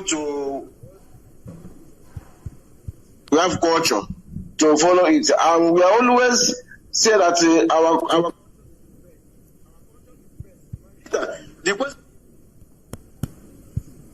our mothers at home and Biafra land. When, like this year in Mozambique or other country, if somebody looking for the documents and other things, they say that you want to have marriage with the woman from there before you have their own documents. My leader, my question is, if our people get to Biafra now, our women want to marriage, other foreign country want to marriage have marriage with our women, to get paper of Biafra land. If they do divorce, this issue of divorce, are we going to implement in Biafra land? Because there is divorce in other countries. If you have paper, if that person cannot, the marriage cannot go on, he can go and divorce. Because most of that is not our culture. How are we going to follow this matter? There are two issues you raised. One is, can foreigners marry our daughters to get Biafran papers when Biafra is fully restored? And the answer is yes. We are not going to regulate who falls in love with who and how. If people are in love and they want to get married, nobody can stop them. After all, most of us are abroad, and we married other people's daughters as well to get the papers of those countries. So the same thing is going to happen. We cannot do it outside and expect it not to happen in our land. But what I'm saying is, which is a spin-off from this very question that you asked, and the answer that I'm providing is this. Our women should be the ones actually at the forefront of this very struggle and this very fight to restore Biafra. At least that way, rather than going to a criminal Pentecostal pastor and praying and fasting to get husband, there will be abundance of husbands everywhere for her to choose from. Because we'll be in our land, marrying our own daughters, making things possible, so to speak, the way it was in the past. That's what I have to say about that. And about divorce, if there are some things that the state cannot regulate, and Biafra land is not going to be an interventionist state where the state has to decide what happens in a marital home. We're not going to do that. If people want to get divorced, that's entirely up to them. If they want to stay together, that's entirely up to them. But the states will try to support the family as the very basic unit. We'll do all we can to make sure that help and assistance are provided to families. That is how it's supposed to be. And, at least to help reduce the occurrence of divorce here and there. But apart from that, we are not going to tamper, to regulate, or to intrude upon people's homes. That is not the job of the state. That is the job of the family and the extended family, and we allow them to deal with it. Thank you very, very much for that. Thank you for that. There is another caller on the line. Let me see if we can get that very caller. Let me take this very call. The caller on the line, can you hear me, please? Your name and where you are. I can hear my voice, and as I said earlier, once I hear my voice, that's the end of it. That is the end of it. Let me take this call. The caller on the line, can you hear me, please? The caller on WhatsApp, can you hear me? Your name and where you are, please. My name is Chika Ike. And where are you calling from? I'm calling from London, sir. Thank you very much. Go ahead. The world is listening to you. Go ahead. Ohamadike. You're kind. Ohamadike. You are kind. Ohamadike. Remain blessed. Remain blessed. May the oil upon your head never run dry, sir. Yes, sir. Yes, sir.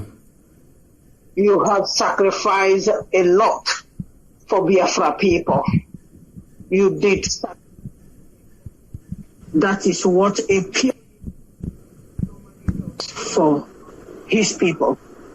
My question to you this morning is, we have our brothers and sisters who are in Nigeria military and Nigeria police, Air Force, and they want to come out of this Nigeria military. They want to come out of the Air Force. My question is, because of they use this job they are doing for Nigeria, they use it to feed their families. That is their source of income. If they want to come out from the job they are doing for, do you think that Biafra can offer them in return for them to give up these jobs they have in Nigeria, please, sir? Thank you, sir. It's a very valid question. Thank you very much, my dear sister, because people are trying to feed their families, so I can understand their concerns, which are quite legitimate. But I will answer your question with a quote from the very famous U.S. President John Kennedy. They should be thinking of what they can do for Biafra, not what Biafra can do for them, because they will benefit. We have all, as you alluded to earlier when you started, we have all sacrificed something for this. If sacrificing your 30,000 naira per month job is what it will take for you to help bring about or usher in the kingdom of heaven on the face of this very earth, I think the price is worth it. As I said earlier, anybody leaving the army or the zoo police, and you leave the army or the police to work directly with or for IPOB, then we'll see what we can do to take care of you. That is all. That's all we can do. I mean, to help sustain your family. I'm not saying we're going to match the rates that you're earning presently or currently with the zoo, army, or police, but we'll try and see what we can do. The local family will try and see what they can do to support you. That is what we are going to do, because the Biafra we are fighting for is for everybody. Nobody's having fun in the zoo in Nigeria. Nobody's having fun. Everybody wants to get out. And so do we. That is why we must do all that we can within our powers to ensure that we leave the army and the police to come and become part of this very noble family. Thank you very much, my dear sister. I have another caller on the line on WhatsApp. Give us your name and where you're calling from, please. Your name and where you're calling from, if you may. Can you hear me? My name is... yes, I can hear you. Go ahead. It's Nnameka Hilo. Nnameka, where are you calling from? I'm calling from Poland. From Poland. Please go ahead. Yes. Go ahead. I've sent it on WhatsApp message because of, I don't know if we consider it sensitive. Okay. That was why I sent on a WhatsApp message. But I don't know if you would want me, if you can go through it and work on it, fine. But if you see, maybe I don't know. I know a lot of people, thousands of people are sending messages and calling. So thousands is not easy. They crashed our old line. It's very important. I had over 8,000 messages. Unbelievable. Thank you very much. Yeah, Thank you. I'll go through it. Do you have any question to ask live on air? Just the contribution, because I think it's sensitive. So that is why. But I think if you can have the time, I'll go through it. I promise you that I will go through it. I will go through the messages. I will go through it. That is a promise. I promise you that. Thank you very much, my dear brother. I will go through your messages, and if there's anything for us to implement, we'll implement it from there. Thank you very much. The caller on the line, can you hear me? Your name and where you are. The caller on Skype, can you hear me? I don't know if you... No. The caller on Skype, can you hear me? The caller on Skype, can you hear me? Hello. Hello, good morning, sir. Good morning to you, my dear brother. Your name and where you're calling from? My name is Ndubisos. I'm calling from Lagos, Nigeria. Thank you very much. Please go ahead. Madike, good morning. May God Almighty bless you, and may God continue to protect. All our prayers on your head will be fulfilled in Jesus' name. Madike, God bless you. You have done more than enough that we Igbos, we don't deserve your Hamadike. God will continue to bless you. Hamadike, this morning I come with let me put it in this way, a kind of contribution for the this forthcoming October 1st. Yes. I want us to put more awareness on this, because the life of our children matters a lot, because there are a lot of we're in Nigeria, there are a lot of attacks, there are a lot of terrorist attacks, as in planned attacks coming up, or a serious one. Even recently, a few days ago, my brother left Lagos to Abuja, and during that week, there are a lot of attacks, as in Fulani bandits attacks, very rampant in Abuja. And now they have pointed many states, even Rivers State, pointed many states that they are going to seriously attack. And no one knows when this attack will take effect. It can happen during the time of maybe any marching of or whatever useless independence, remembrance, or whatever they will do. So I want us to say more on as this issue, create more awareness so that our people will remain at home. We sit at home. Let all the Biafran land be silent. In fact, let everybody just enter house.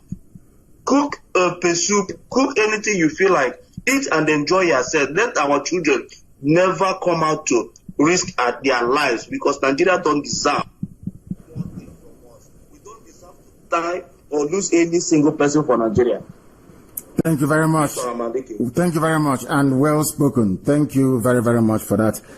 And let me reiterate this very morning, every coordinator in Biafra land, every principal officer of state, every servant of the wonderful people of Biafra, must ensure that there will be no market on the 1st of October.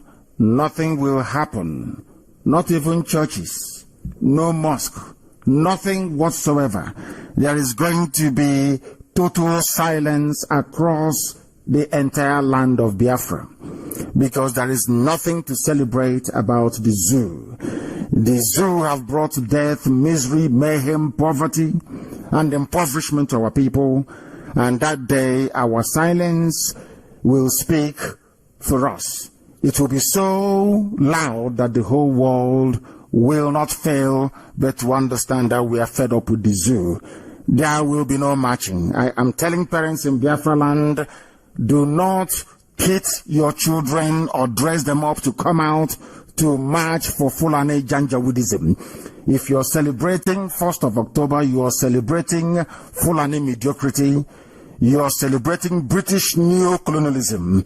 You are celebrating poverty. You are celebrating deprivation. You are celebrating Mietiala terrorism. You are celebrating banditry, and you are celebrating idiocy.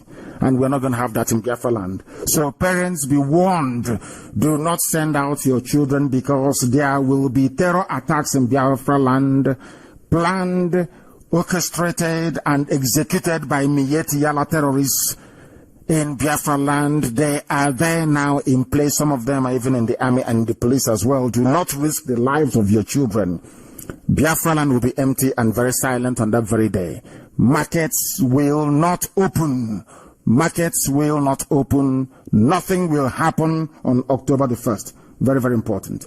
I have a caller on the line. This caller is on WhatsApp. Can you hear me? If you can, your name and where you are, please. The caller on WhatsApp, can you hear me? No. The caller on WhatsApp? I can hear you. Thank you. Your name and where you are, please.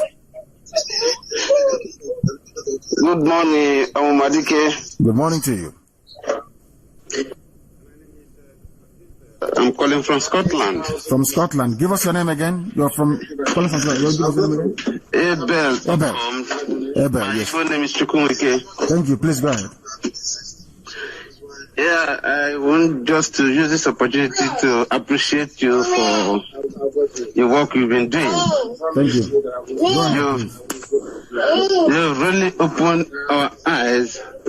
I'm originally from Delta. Yeah. So you've really opened our eyes and our mind of what we've been hearing.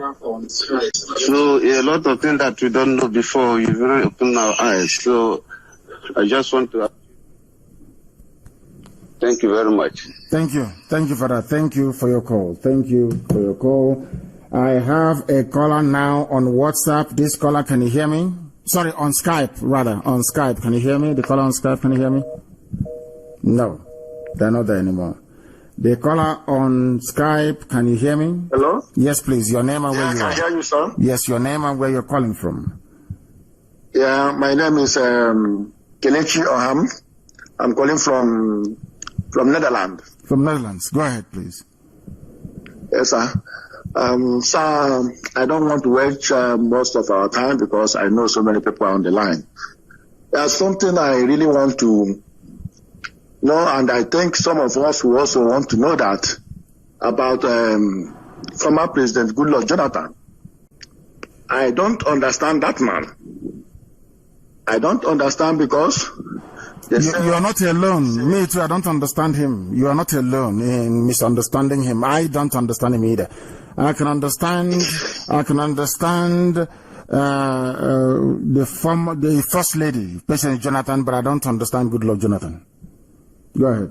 Yeah, because he whose house is on fire cannot chase that, and many things are happening even within his own region. As a former president, he have never said anything. We don't know where he belongs, and I think the way we see Sabotuas, I think is the same way we see him too. I wouldn't go that far. I think that he's misguided, as his namesake was, Nnamdi Azikiwe, where Dr. Azikiwe was. who happens to be his namesake, they are misguided. All this, they are one Nigeria rubbish, trying to play the good guy, trying to show that they are detribalized, all that junk, all that garbage. Never paid anybody. It never pays. He'll be forgotten, very quickly forgotten. Maybe he'll be remembered as being a very tolerant and a decent human being. Nobody's saying that Jonathan is an evil man. Of course he's not. Jonathan is a very nice, decent, honorable man, but he hasn't got the liver nor the heart to lead the nation. He doesn't have it. He doesn't have what it takes to serve his people. It is some old rubbish. It's just like you will get in one of those Nzuko that you have of Igbo people in Lagos or in Abuja claiming that, Al-Haji is their friend. They want to build one Nigeria. And when you ask them questions about the same one Nigeria they claim they want to believe in, you see them floundering all over the place. So Jonathan is actually is a very big mistake, to be honest with you. He is not strong enough. We need people who are patriotic, and he's not one of them. But as Sabo, of course, he's not. Honestly, that's what I wanted to clarify, because it's good that we know where he stands, and we know also where to place him, because he's one of us. And if he's in the side of saboteurs, we have to know. If he's not in the side of saboteurs, we also have to know, so that when there's time of reckoning. Jonathan is not a saboteur. He's just misguided. The emergence of Biafra and those who were against Biafra emergency. Of course. We hope that before then they will all change and become useful to these very efforts to free our people from bondage. Thank you very, very much, my dear brother. Thank you very much for that. We have the time now is approximately, I think it's about, say, nearly 10 minutes to the top of the hour, 10 minutes to 9 a.m. in the blessed land of Biafra. There is another caller who happens to be on WhatsApp. Can you hear me? Your name and where you are, please. Good afternoon to you. Good morning to you from here. Your name, please, and where you're calling from. My name is Okebaram Chedoze. I am calling from Greater Noida, India this afternoon. Thank you. Mazi, I would like to thank you for what you have been doing for us and your consistency. I always rush from there. Mazi, please permit me to make this announcement to our people, to Biafrans living in India. This announcement is on behalf of IPOB National Coordinator in India, Mazi Okechukwu Okwi.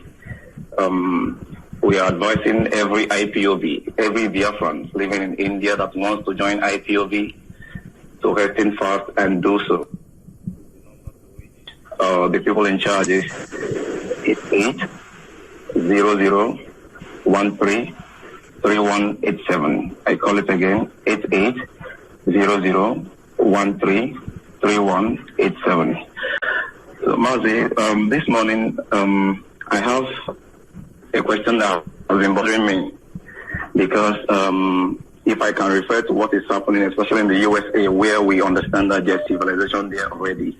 There are people, there are blacks in USA who are fighting for the liberation of blacks in USA as well. But the fact is that these people are not able to understand how deep fighting those that are fighting against them. So this morning, let me use this young woman. Her name is Candace Owens. Yes, she's a conservative. I've been following her for some time. Mm-hmm. So this woman has an agenda to open up the eyes of the young black people in America to understand what is going on and how they are being used, how their rights have been taken away, and someone will come and rob you. What am I going to say now? Like, give you chaff, claiming that he's doing enough for you, while the person that is doing the right thing for you and making you to be an enemy to that person. I'm fighting. You understand? So I want to refer that to Biafra land. Like, this is what I call battle phase 2, because after Biafra is achieved, there are these people amongst us who doesn't understand what Biafra means, who don't care, or they don't process information the way it's supposed to be. Because from my own view, I understand that the reason why you teach us, the reason why you're doing this program, not only to liberate Biafra, but to also to liberate our level of reasoning, to also up our level of reasoning, so that we can reason to some level of standard, so we can have some level of standard in our reasoning. But these people, we have them amongst us. They are our people. We can't chase them away. But this set of people, whenever you look at them, not they are saboteurs. To listen, they don't care to know. All they want is doing their own thing. So I want to ask, do we have anything structurally? If we can have blacks in USA today doing this against people that want to liberate them, do we have any structural form of trying to liberate our people? Because you started this, and we know what you have put in to doing and liberating some of us, which has been little enlightened today. We are still going, yes. Do we have anything in place more to do? Yes. That our people come out of this bondage of low reasoning and low level of processing information. Thank you. Thank you. I welcome that. Thank you very much. Low reasoning and low level of processing information. Very, very critical. Very, very critical. We need to understand. That is why I speak the way I do. I'm a very big fan of Candace Owens. I am a very big fan of hers. She's a conservative, and so am I as well. I don't massage people's idiocy. I tell you things the way they are. The blacks in America, they're fighting a wrong battle. I say that all the time. They are fighting a wrong battle. What they need to do is to join hands to liberate Africa. By liberating Africa, they need to start with Biafra.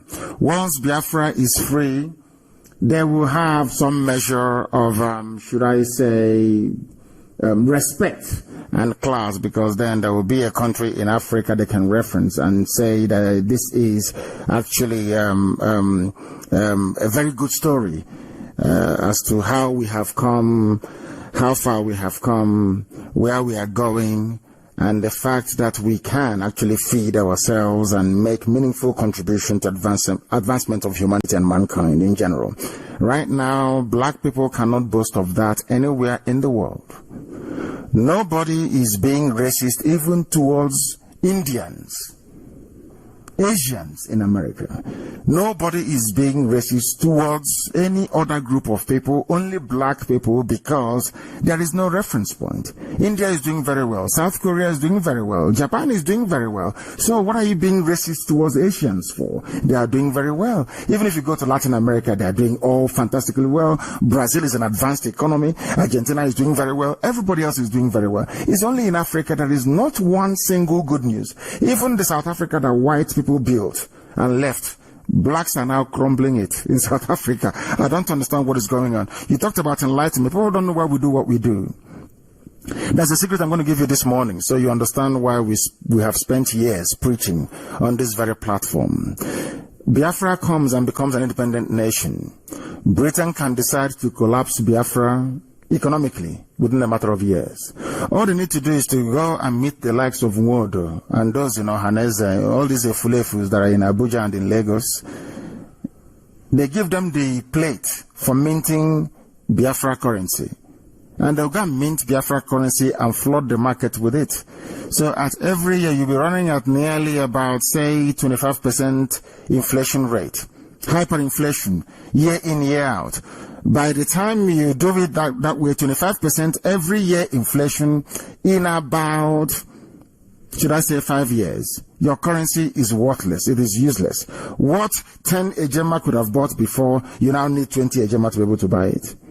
And the economy will die a natural death. Do you know the meaning of Secret Service in America, those that guard Trump and all the dignitaries in the USA? Do you know what their remit is? Do you know what the original job is? Their job is to find those that counterfeit the currency of the United States of America. That is their main job. Their main job is to stop counterfeiting of US currency. I don't know if you're aware of that. People don't know why Africa have not succeeded. And you don't ask yourself, why is it that you have all these countries in Africa, yet they've not succeeded? And why is it, I take CD, which is the Ghanaian currency, for example. Many years ago, they changed their currency. They changed the notes, they changed the denominations, they changed everything. Then I think about 200 Ghana cedis was exchanging for $1. But today, do you know what it is? It is nearly 500. It's still the same thing. We don't know how to guard ourselves, guard our economy, protect our sovereignty. Because, you see, If you educate your people, if you educate them, they understand that the welfare of everybody is their own welfare as well. Any day a black person can understand that your next door neighbor's children going to school is to your own advantage. Any day you wake up in the morning and you know that the well-being of your uncles and your aunts is also your own well-being, that day you would have advanced. That is why in the Western world, education is compulsory. That is why in the Western world, the state will pay or subsidize your schooling. That is why in the Western world, they invest so much in education, because the best people you have protecting the interest of the nation are the enlightened citizens. I don't know if I've made that very clear.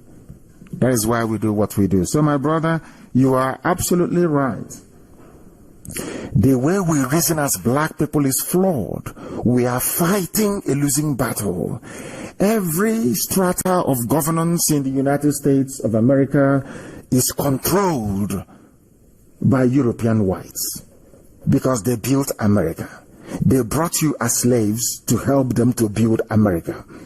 For 250 years, we provided free labor, whereas other civilizations were paying people. In this modern era, America never paid a dime for 250 years. That is why they are number one today. Look at, if you go to Italy, for example, you see all those wonderful and beautiful monuments. All those things that they built during the Roman times. It's all free labor. That's why they are there. Look at all the economies and civilizations that were, tasked with paying their workers, paying their laborers. They don't have such a thing. That tells you all you need to know about it. We must change the way we reason and the way we think. That is why we preach on this platform. Not that we hate anybody. When we say things about black people, it is for them to go back, cry, reason and change. So that when you come out, you can reason like human beings. Look at the whole of Africa. There is nothing, is not one single country you can hold up and say this country is a beacon of hope for Africa. And that is what we hope that Biafra is going to become. That is why we do what we do. And that is why we're not going to stop until we accomplish it. Anybody who doesn't like Candace Owens don't like the truth. The truth is that with the way we have been doing things as black people hasn't yielded any results for 250 years. And unless we change it, it won't yield any in time to come. Look at the zoo, for instance. A white man came and called you Nigeria. That is not your name. There was nothing called Nigeria until the white man came. You all swallowed it. You call a man Lord Lugard. Somebody calls Nnamdi Kanu Lord just out of the term of endearment, maybe because they like what we are doing, not for anything special, not that we have any special position. Somebody who goes to church says, oh, you're trying to compare yourself to Jesus Christ. But the same idiot, you ask him, you say Lord Lugard. You say Tanko Ibrahim, the aeroplane turner, the Sharia Chief Justice of the zoo. They call him my Lord. Nobody complains. These are the mentality, these are some of the distressing attributes of our reasoning that we are endeavoring to change. That is what we are trying to change in our people. And I'm glad today that we have succeeded, because IPOB is all over the world. We are very formidable, exceptional, because we know what is good for us, and we know that Biafra is good for everybody. The Efulefus we speak, the Janjaweed will sponsor them from everywhere, but in the end, the truth prevails. And that is why we are preeminent. That is why we are IPOB. That is why we are Biafrans. And that is why we will continue to do this until Biafra is restored and beyond. I thank you all very much for listening this very morning from wherever you are. And we shall improve. We've seen the criticism about our lines. Some of you have criticized us about that we don't have many lines, and we are going to improve all of that with time. But once again, I thank you very much for listening to us this very morning. If you're going to work, if you're at work, if you're going to sleep or you're already sleeping, I pray that Chukwukika be my guide, protect, shield, and sustain each and every one of you until we get into Biafra. From me, from here, good morning.